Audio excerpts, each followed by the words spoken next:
Good evening, Moga Rangers. It's Siski here, and this video is going to show you how to store and unstore your Mogas. If a cluttered yard or a yard full of Mogas just isn't your thing, or maybe you want a specific set of Mogas in your yard, storing them is really easy. All you have to do is drag your mouse over the Moga you want to store, then drag that Moga over the door of your treehouse and drop it. Your storage will open, and that will put the Moga in it.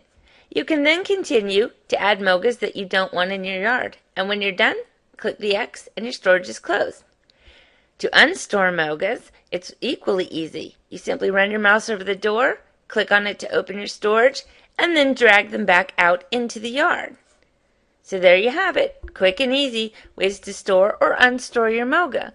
So maybe you should get to your house now and see what kind of neat patterns you can make of your Mogas in your yard. I hope you enjoyed this and it's been helpful. Have a Moga-rific evening. Good night.